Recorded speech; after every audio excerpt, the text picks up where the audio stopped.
Sur quel sujet? Je n'hésitais pas longtemps. Aucun site francophone spécialisé sur ma passion, les fanfictions Nintendo, n'existait alors.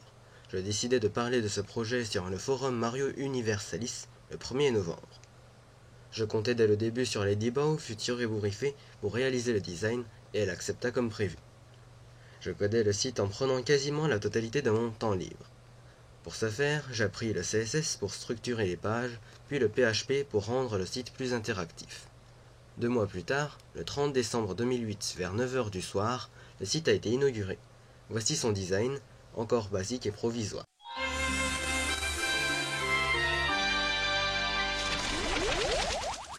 Les débuts ne furent pas très rassurants pour Nintendo Fic. Dès le 6 janvier, seulement 8 jours après sa mise en ligne, 90% de la base de données a été corrompue et donc perdue. Le site étant jeune, cela n'eut pas de graves conséquences. Mais pourquoi cet accident a-t-il eu lieu? Est-ce une erreur informatique ou un hacker qui en est responsable? Cette question suscita un peu d'angoisse en ses débuts. En l'absence de revendication, on penche plutôt pour la première hypothèse.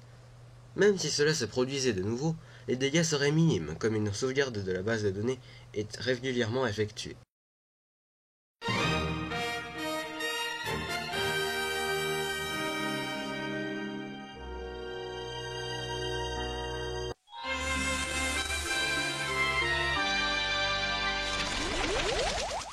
Fin février 2009, Nintendo Fic changea de version.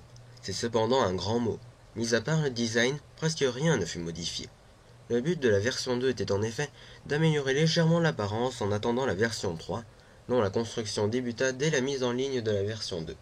C'est pourquoi elle ne dura qu'1 mois et demi.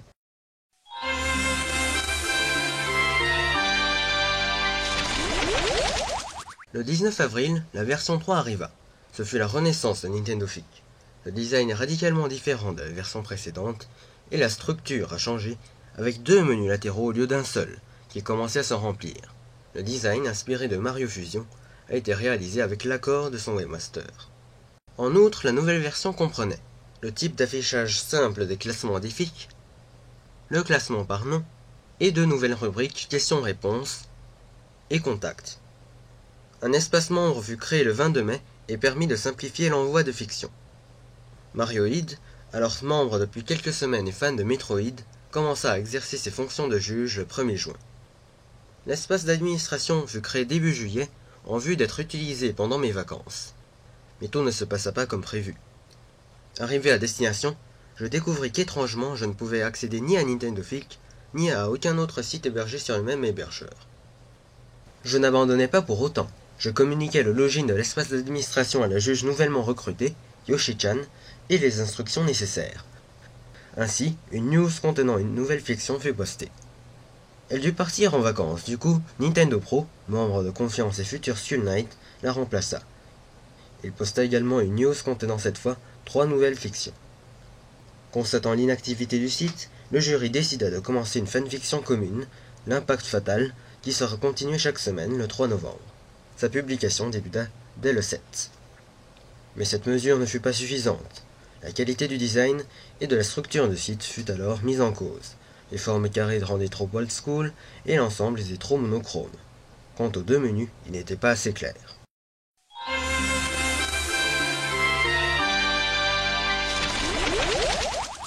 Ainsi, le projet d'une 4e version fut lancé.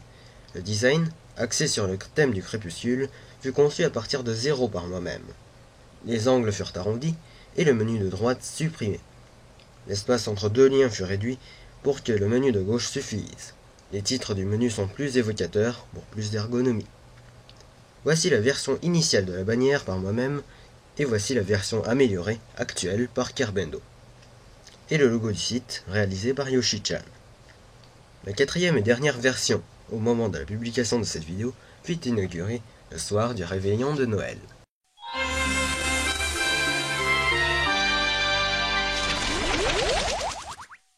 La fausse fin. En effet, le 12 février, la fermeture du site fut annoncée. Elle avait été prévue depuis alors quelques semaines et, malgré l'opposition de Marioid et de Yoshi-chan, ce qui devait être la dernière news fut postée. Mais pourquoi avoir voulu arrêter le site? Une vidéo fut spécialement créée pour en expliquer les causes. Tout d'abord, l'inactivité du site. Il n'y a pas eu de nouvelles fictions, mais seulement 3 suites en 4 mois de la part des membres, contre 5 suites en un mois de la part du jury. Le jury monopolisait donc le site. Ensuite, les visiteurs manquaient. 25 visiteurs par jour en moyenne seulement, comme en avril 2009. Et seulement 30% des visiteurs allaient lire une fiction. Enfin, j'étais moi-même de moins en moins intéressé. Mais, comme vous pouvez le voir ci-dessous, l'opposition à la fermeture fut importante. Des membres, visiteurs, webmasters comme Bobomb, Skull Knight, Masterio ou Shylink croyaient à une reprise et demandèrent la réouverture. Nintendo Fix redémarra donc du bon pied le 25 février avec de nombreux changements. J'ai abandonné le poste de webmaster et Yoshi-chan et Marioid m'ont succédé. Le jury a été remplacé par les validateurs, qui ne jugent plus mais vérifient si les conditions pour être publiées ont été respectées. Et vous pouvez directement publier votre fiction à partir de l'espace membre. Mettez en forme grâce au bouton, ici, titre, et souligné, et c'est en ligne. D'autres améliorations ont été réalisées depuis, comme une nouvelle page d'accueil avec un tableau affichant les dernières fictions des suites en temps réel et un autre rappelant l'état du concours. Et une nouvelle version de l'espace membre permettant de modifier votre profil et les informations de vos fictions via le nouveau menu. Ces changements, suppression du jury, publication directe, nouvelle version de l'espace membre, mais aussi la recherche de fiction, ont entraîné une hausse de l'activité et des visites, comme le montre le graphique. Le record de 40 visiteurs par jour a été atteint, et le nombre moyen est passé à presque 28.